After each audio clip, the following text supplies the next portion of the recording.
বলুন। আমার নাম মনতোষ নায়ক। আমি 2017 সালের ফেব্রুয়ারিতে প্রাইমারি চাকরিতে জয়েন করেছিলাম এবং বর্তমানে আমি কুয়াই প্রাথমিক বিদ্যালয়ে চাকরিরত অবস্থায় রয়েছি। আজকে যে আমাদের হিয়ারিং ছিল, এই হিয়ারিং শোনার জন্যই আমি এখানে এসেছিলাম মেদিনীপুর থেকে। বর্তমানে আমাদের যা সিচুয়েশন এবং সেই সিচুয়েশন নিয়ে আমি একটা কথা বলতে চাইছি। আজকে কোর্টে কি হলো, কি শুনলেন? কোর্টের যেটুকু ছিল এটা টু বি মেনশন ছিল, এখানে মেনশনিং হয়েছে।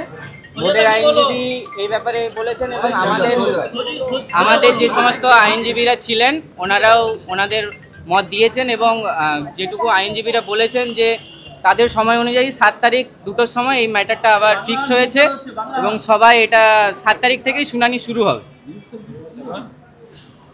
এই ব্যাপারটাতে আমি একটা জায়গায় বলতে চাই আপনাদেরকে, আপনারা বারবার যেটা বলতে চাইছেন যে যোগ্য অযোগ্য প্রাইমারি হাই স্কুল এই জায়গাটা অনেক ক্ষেত্রে গুলিয়ে ফেলছেন। আপনারা মিডিয়াদেরকেই বলছি, আপনারা অনেক সময় এসএসসি প্রাইমারি 9, 10, 11, 12 প্রাইমারি একসঙ্গে গুলাবেন না। দয়া করে আপনাদের কাছে আমি রিকোয়েস্ট করছি, আমাদের মামলার ওএমআর প্রকাশিত হয়নি, কারণ আমাদের মামলার ওএমআর প্রকাশিত হয়নি এবং যারা বলছেন এখন আমাদেরকে বাজারহাটে গেলে একটা কথাই শুনতে হয় যে তুই কোন সালে চাকরিটা পেয়েছিস। এই জায়গাটা খুব যন্ত্রণার জায়গা। আজকে 2017 সালে চাকরি পাওয়ার পর এত বছর পরে এসে আমাদেরকে এটা শুনতে হচ্ছে যে তুই কোন সালে চাকরিটা পেয়েছিলি। এই জায়গাটা থেকে আপনারা একটু বিভাজনটা করবেন যে প্রাইমারির ক্ষেত্রে সিআইডি আজকে সিবিআই যে তদন্ত করেছে তাতে ওএমআর আলাদা করতে পেরেছে, কিন্তু আমাদের ক্ষেত্রে এখন অবধি কোনো এভিডেন্সই নেই। আমরা কোনো এভিডেন্সই পাইনি যেটা সিবিআই তদন্তে পেয়েছে। যেটা পেয়েছেন সেটা 236 জন কি আদার্স 73 জন, সেটা ওই 16 সালের রিক্রুটমেন্ট অনুযায়ী বা 2017 সালে যারা রিক্রুট হয়েছিল তাদের কেউ নয়। দয়া করে আপনারা এইটা বলবেন যে 2016 সালের সঙ্গে অন্য জিনিসগুলোকে গুলিয়ে ফেলবেন না। এখন অবধি কোনো এভিডেন্স আমাদের বিরুদ্ধে কিন্তু সিবিআই প্রডিউস করতে পারেনি। বারবার আমরা যেটা মিডিয়া বাইটে দেখছি যে আজকেই ক্যান্সেল হয়ে যাচ্ছে, আজকেই রায়দান। আপনারা অনেকেই জানেন টু বি মেনশন থেকে কখনো রায়দান হতে পারে না। তাই এই যে মিডিয়া বাইট বা এই যে আমাদের সমাজের বেঁচে থাকার একটা জায়গা আমরা অন্তত চাইছি যে আমাদেরকে যতক্ষণ না এই শুনানিটা হয়ে রায়দান হচ্ছে ততদিন অবধি যেন যোগ্য অযোগ্য বা এই জায়গাটা গুলিয়ে ফেলা না হয়। পরবর্তী শুনানি 7 তারিখ। আপনার নামটা কি? আমার নাম মনতোষ নায়ক, কুয়াই প্রাথমিক বিদ্যালয়ের শিক্ষক। প্রকাশ করতে না পারে তাহলে তো এসএসসিতে যা হয়েছিল এসএসসিতে যা হয়েছিল প্রাইমারিতে সেটা হতে পারে, কারণ এখনো পর্যন্ত প্রাথমিক শিক্ষা পর্ষদ ওএমআর সিট প্রকাশ করতে পারেনি। আমি একটা জিনিস বলতে চাই, ওএমআর সিটের যে ব্যাপারটা বলা হচ্ছে, ওএমআর সিটটা পাবলিশ করতে হবে এরকম কোথায় লেখা ছিল?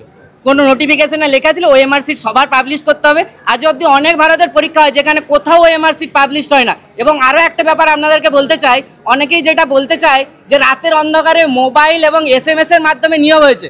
এখনকার দিনে সমস্ত পরীক্ষায় ইমেলে কল লেটার। আমি আজকে ইমেলটা খুলে দেখাতে পারি, আমার কাছে কল লেটার এসেছিল ইমেলে এবং সেখানে পরিষ্কার কথা লেখা ছিল ইন্টারভিউ এবং অ্যাপটিটিউড টেস্ট হয়েছে, আর সেইটাকে বলা হচ্ছে অ্যাপটিটিউড টেস্ট হয়নি। এই রকম যদি রায়দান হয় তাহলে আমাদের কিছু করার নেই।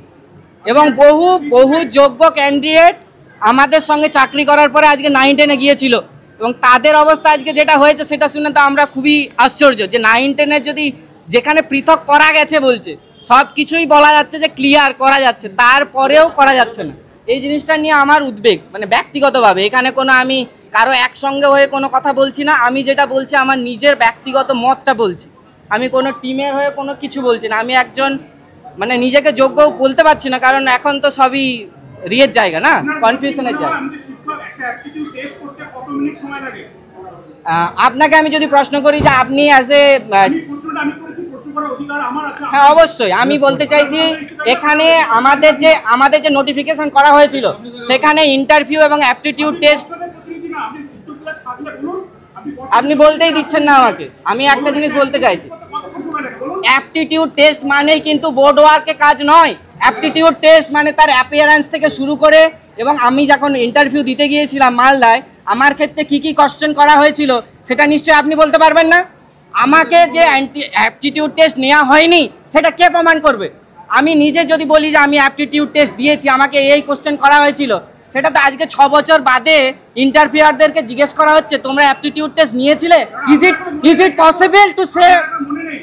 এটা আমার মনে নেই কেন বলছি, আমাকে যা যা কোশ্চেন করা হয়েছিল